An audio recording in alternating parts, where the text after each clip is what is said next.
What if I told you that WNBA players get a higher percentage of the revenue than NBA players? And no, I'm not even talking about the fact that the WNBA has always lost money. I know we've always heard for years WNBA players talking about how they deserve more money and how they want more money. And while it does sound kind of silly to me for people who are in a league that has always lost millions of dollars to then ask for more money, if you just listen to the WNBA players and don't do any further research, they make a lot of sense.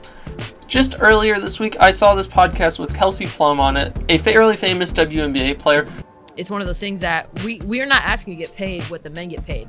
We're asking to get paid the same percentage of revenue shared. Okay. You know what I'm saying? Got it. So that's a huge misconception. And her request of just an equal revenue share as an NBA team sounds very reasonable.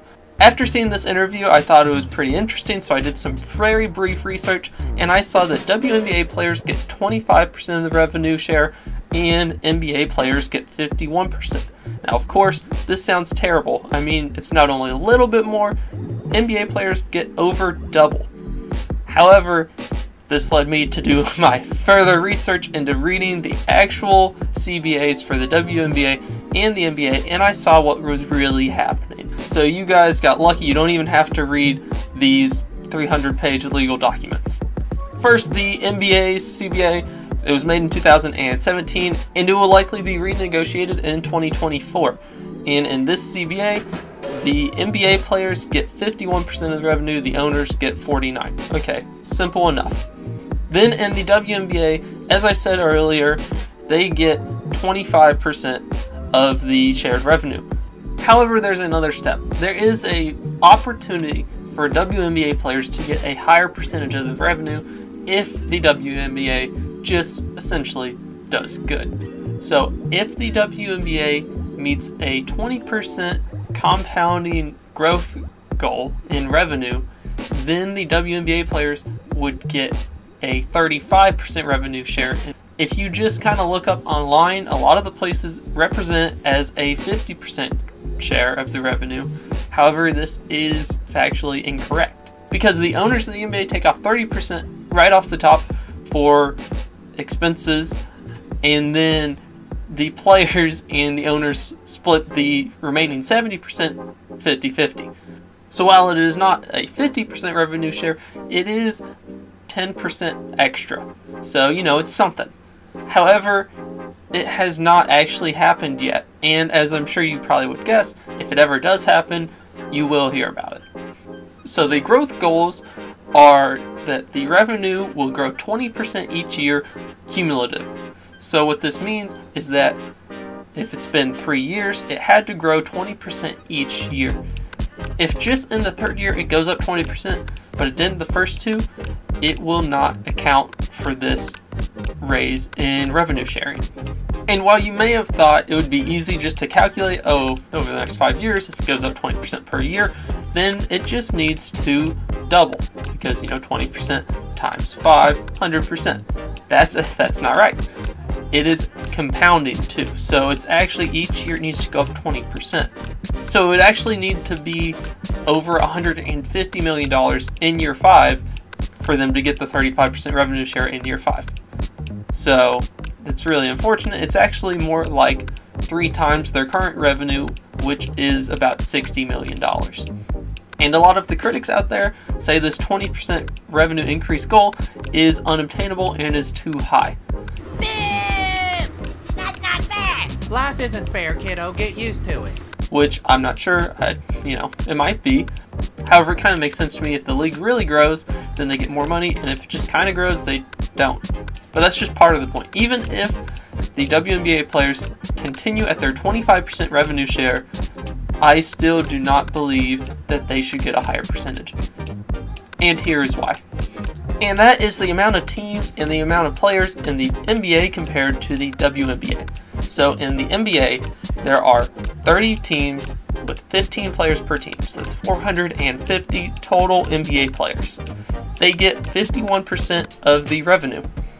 So that means each player in the NBA gets 0.113% of the league's total shared revenue.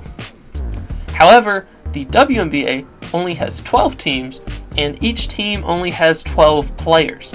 So that means 144 players over the 25% revenue split means that each player actually gets 0.174% of revenue. So what this means is that each WNBA player actually gets almost 50% more of a revenue split percentage compared to the NBA player. So honestly, for me, that's enough. Like, that's enough to show WNBA players this is just kind of a flawed statistic that they were bringing up in order to try to get more money. And that just, that's it. To me, this is enough to just kind of shut the door on any potential increase in the revenue split. However, if this is not enough, then I will go to the classic thing that everybody talks about, and that is that the WNBA has never made money. Over the life of the WNBA, each year it has lost roughly $10 million. It made $60 million of revenue, which is good. However, it cost $70 million total. So that means no profit.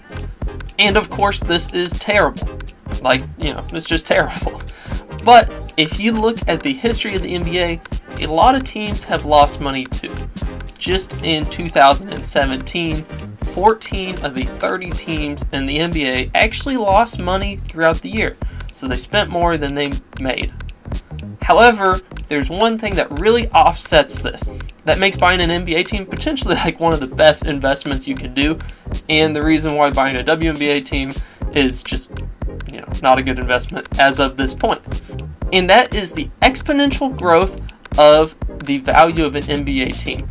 In 2011, the median cost to buy an NBA team, which if you're not sure what that means, it's the one in the exact middle, is $348 million, and it was the Oklahoma City Thunder.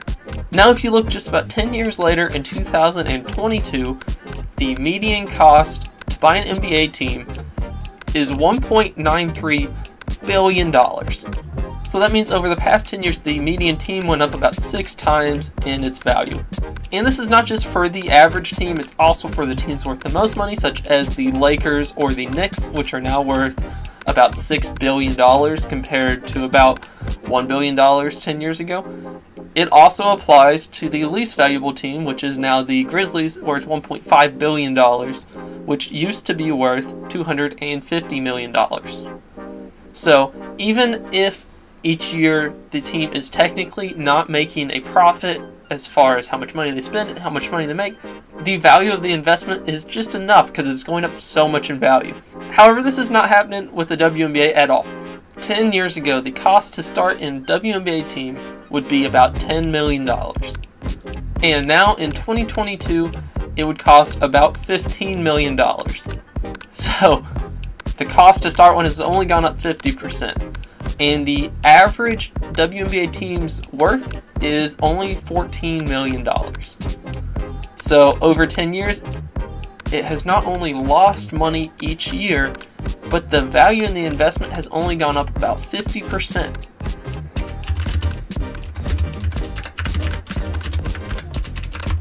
And if you compare this to just putting your money in the S&P 500 in the stock market, it is so much of a worse investment. If you just put your money in the stock market, your money would have tripled. So instead of a 300% increase, you get a 50% increase. And even worse than that, and this is honestly kind of embarrassing, if you go back to 2010 to today, inflation has been 36%. So that means the value of a WNBA team has barely beaten inflation. So really, the value has gone up almost nothing at all. But back to the point, even though several years ago, 14 of the NBA teams did lose money, they have substantially gone up in revenue since then. And as of now, the average NBA team makes about $50 million of profit. So they make money and their teams skyrocket in value as of today. But I think I've harped on the WNBA enough. They are good athletes. They could all beat me in basketball. And I do think it has some potential. So the WNBA has only been around for 25 years, and the NBA has been around for over 75 years.